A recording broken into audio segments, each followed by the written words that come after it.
I haven't always had systems that let our home run without me. Anytime I got sick, ran errands, or had a baby, everything just seemed to fall apart. And I honestly thought that was just normal. But something shifted in our home that completely changed that dynamic, and it wasn't what I expected.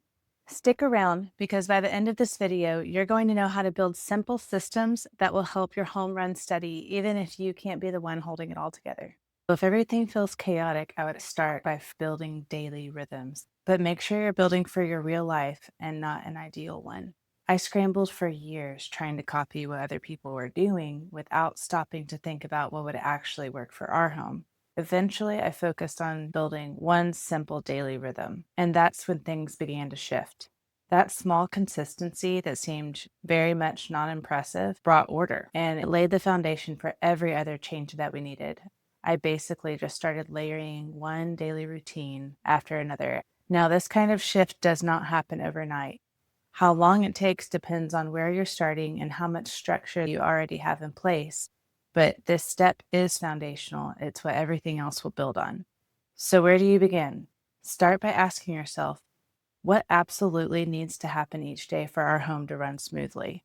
I would take a few minutes to brainstorm a list. I like to think in terms of core needs: food, clothing, connection, and care. Food includes things like meal prepping, cooking, and cleanup. Clothing is obviously laundry and making sure people have something to wear. Connection is connecting with the Lord, with your children, and with your husband. And then care is basic tidying. Then just pick one anchor point. This is one moment in your day that happens without fail. For us, these are always tied to meals and sleep. So breakfast, nap time, bedtime, things like that. Choose the one that feels like the biggest pain point right now. This is the part of the day that feels the most chaotic. And then once you've chosen your anchor, try habit stacking onto it. That means you take something that you're already doing that happens without fail and then attach a new small habit to it. So if laundry needs to happen every day, your rhythm might be start a load right before breakfast.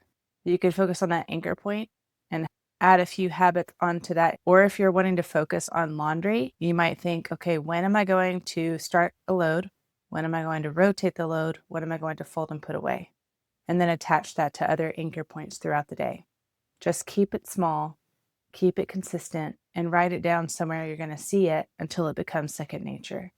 And remember, a 10-minute rhythm done every single day completely beats a 2-hour plan that never happens. And here's something important. Don't try to layer in too much at once. It's so tempting to overhaul your whole day when you feel momentum. But the truth is slow layering is what leads to lasting rhythms. I usually recommend giving a new rhythm at least 1 or 2 weeks to settle in before adding anything else. Let it feel natural before you move on. That's how you build your daily rhythms in a steady way that will actually stick and not overwhelm you. So here's a quick recap. Start with one small, simple rhythm, anchor it to a reliable moment in your day, and then let consistency do the heavy lifting. If you're overwhelmed and unsure where to begin, I created a free mini training with a workbook that will guide you through taking that first step. You can grab that down below. So daily rhythms brought a ton of order, but it wasn't until one more shift that I started to feel like my home could truly run no matter what happened. It gave our home resilience because it carried us through sickness, newborn seasons, and last-minute chaos. And the best part, you don't need to overhaul your schedule to incorporate it into your home. By the way, I'm Lauren, a homeschooling mom of 5.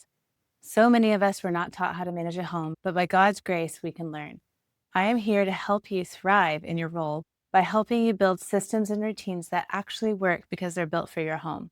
If that sounds like something valuable to you, go ahead and like, subscribe, and tap the notification bell. I put out weekly videos that are all about these kinds of things, and I trust that they're going to bless you.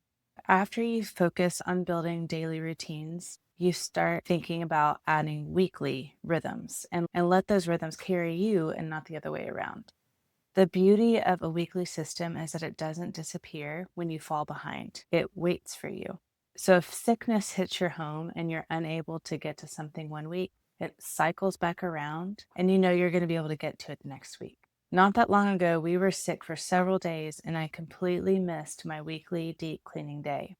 In the past, that would have sent me into catch up mode, trying to cram everything in as soon as I felt better. But now I don't stress at all because with a weekly rhythm in place, I know that day is always going to come back around. I don't have to play catch up. I just get back on the train and pick up where we left off. That's the power of having a weekly system. You're no longer waking up every day asking, what should I do today? Instead, you already make those decisions ahead of time so that you can simply follow the rhythm and not react. I love weekly rhythms because of the consistency that it gives you, but it also just makes space for life to happen. So, some weekly systems I have in place, in short, Mondays are my office day. Tuesday is kind of a catch up day where I take care of little odds and ends so that the rest of the week can go smoothly. Wednesday is a kitchen day. Thursday is a deep cleaning day. Friday is our errands day. Saturday is our Sabbath. Sunday, we're preparing for the week ahead. So if you're just getting started with all of this, begin with one day of the week and give it a simple focus. I would pick something that keeps falling through the cracks, whether it's meal planning or deep cleaning, laundry. Pick one of those things and assign it to a day, and then let that day be the steady home for those group of tasks each week. Once we had a few weekly rhythms in place, our home definitely felt a whole lot more steady. But there was still one vital shift that helped everything click. I'll show you what that looked like and how it made a difference in this next point. So this third point is all about bringing your kids into the rhythm. You don't need to carry the whole system on your own, but train your kids to be a part of it. Even young children can help with small, repeatable tasks. In our home, we keep it simple but consistent.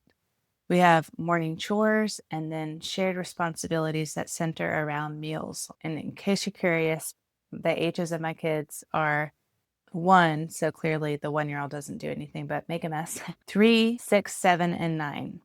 But we have done this for several years, so even little kids can do it.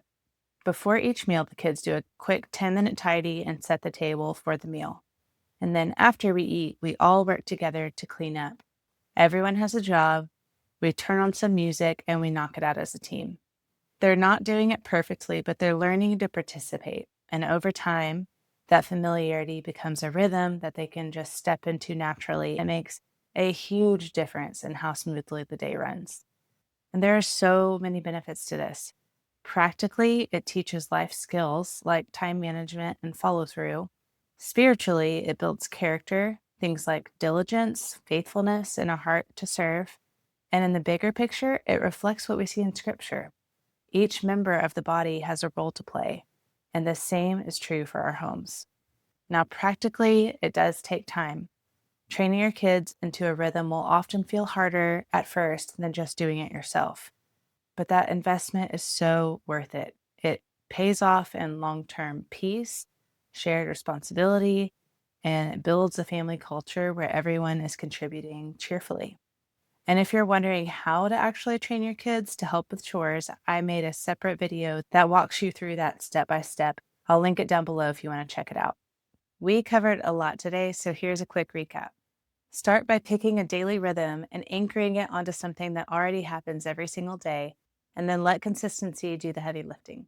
And then after you're satisfied with your daily rhythms, layer in a weekly rhythm, something simple that loops back around every single week, giving your home structure but allowing for flexibility if needed. And finally, don't carry it alone. I cannot emphasize this enough. Bring your children into this rhythm with you. Even small participation really does add up. It teaches them to serve, to contribute, and to care for the home too. You don't need a complicated routine. What you do need is a steady rhythm, one that's built for your real life, one that can carry the weight when you can't, and one that your family can grow into together. It takes time, but I promise it is worth it because you're not just managing tasks, you're shaping a home and you're shaping hearts. And with God's help, you can build systems that bring peace, stability, and a whole lot more breathing room into your days. If you're ready to take that first step, don't forget to grab my free mini training and the workbook below. I made it to help you get out of survival mode and take that first step into building rhythms for your home. And if you found this video helpful, please be sure to like, subscribe, and share it with a friend who might be blessed by it as well.